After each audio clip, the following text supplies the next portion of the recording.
It's often said that women are the most untapped reservoir of talent in the world. The Veuve Clicquot Bold Women Awards was first held in 1972, marking this year its 51st year of celebrating women in business. Now, in the spirit of Women's Month, we tap into that reservoir by speaking to the winner of the Veuve Clicquot Bold Women Awards and founder of Real Gardening, Claire Blanckenberg. The 2023 Bold Woman Award for South Africa is Claire Blanckenberg.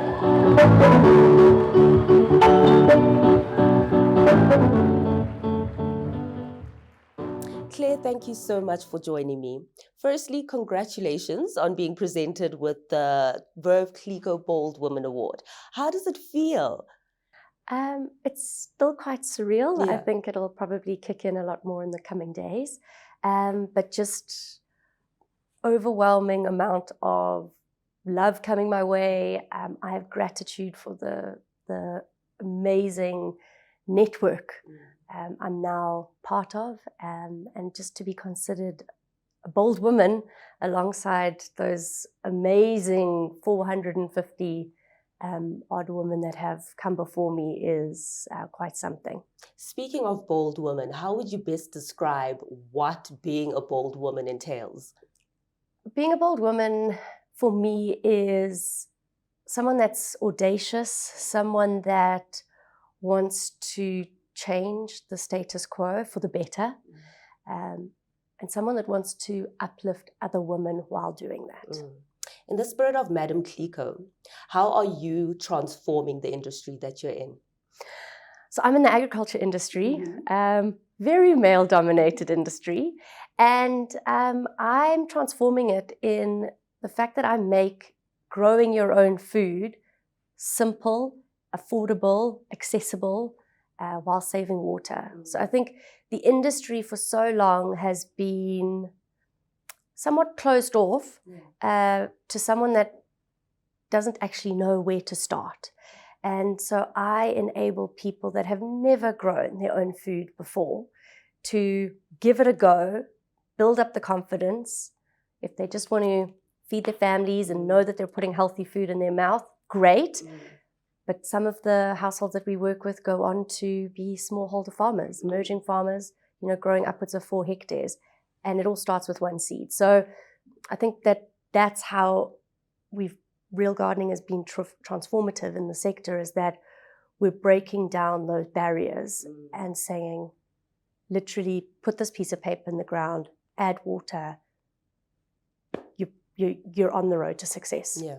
Now, you've just mentioned that you are in agriculture, a male-dominated industry. How would you best advise entrepreneurs of tomorrow, especially women that would like to be established within such industries?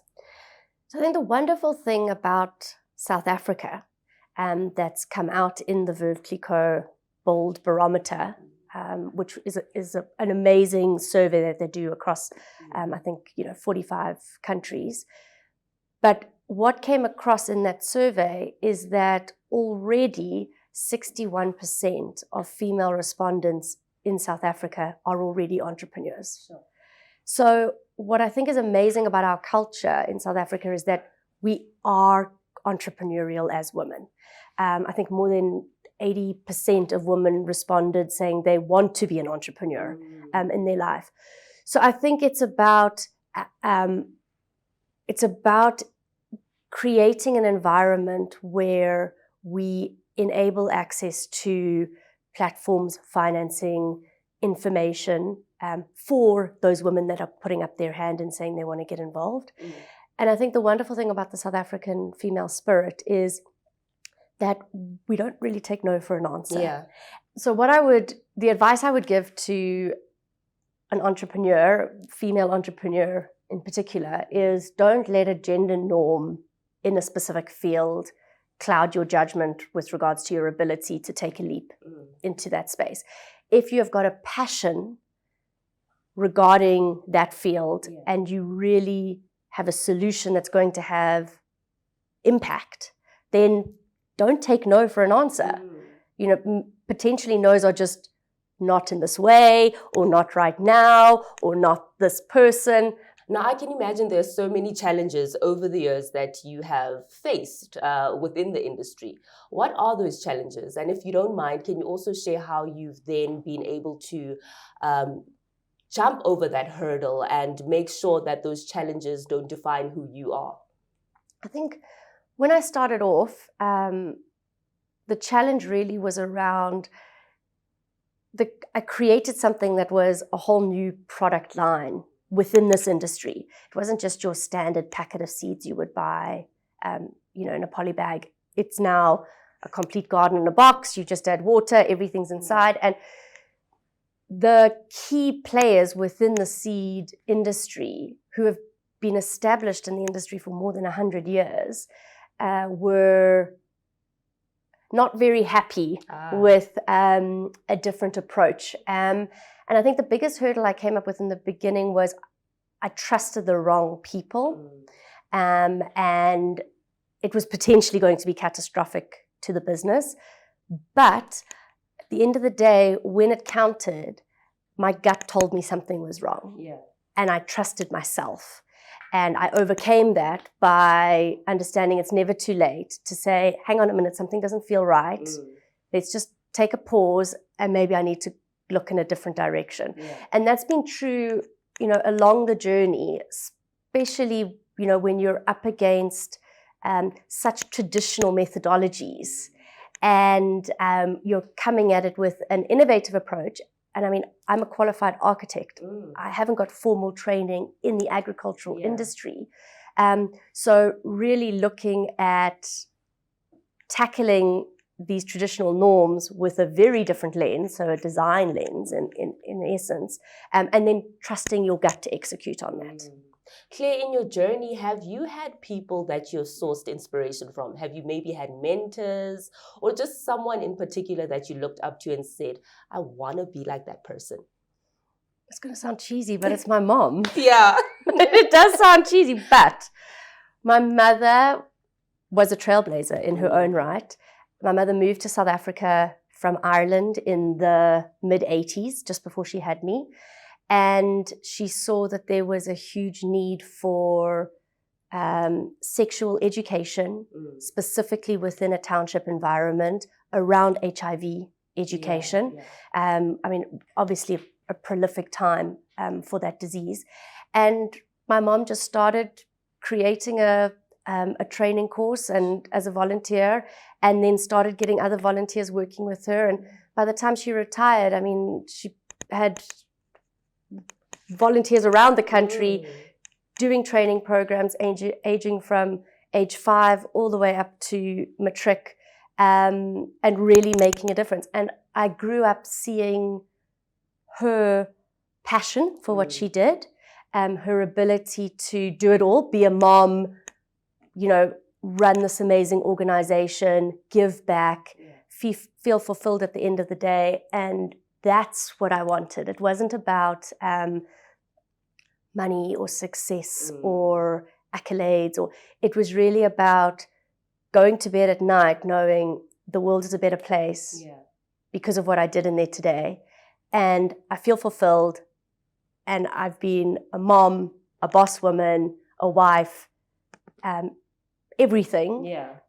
And I'm happy. Yeah. And I think that's was my biggest lesson from a very young age. What's that one piece of advice you've received, either from your mom or anyone around you, regarding entrepreneurship, when you started all the way throughout to now? That one piece of advice that you walk away with. Keep it simple. Simplification is key.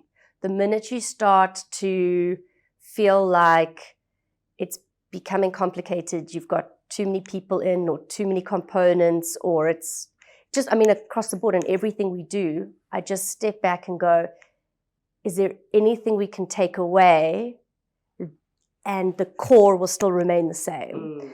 And I think that was the biggest lesson for me early on in the business, because you are so excited to kind of do everything. Yeah.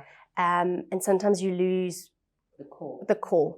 So honestly, and and I still do it in everything I do today. Is this the simplest way we can get to that core? Yeah, yeah. Now, Veuve Clicquot has created a bold open database to connect women globally. How would you encourage women to join that platform?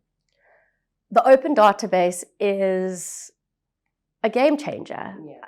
Before the open database, really to be in the bold network of amazing bold women and entrepreneurs, you would have to have received an award like myself.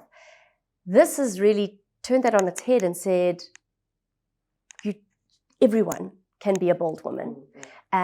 If you identify yourself, as audacious and you've got the tenacity and you are a trailblazer and you are transforming your industry and you're an entrepreneur and you want to connect with like-minded women from around the world in the hopes that you can grow in a symbiotic way, then join the database. It's free, it's easy. You just go to the website.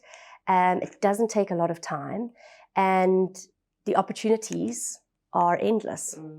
Claire, where to from here? So, we're going international as Real Gardening, which I'm really excited about. We're launching in Singapore on the 17th of August, so less than a month away. And I'm looking forward to this being the year that Real Gardening gets to spread its wings outside of South Africa. And we've been bold in South Africa, and now it's time for us to be bold and heard outside of South Africa. Claire, thank you so much for joining me. All the best. Thank you very much for having me.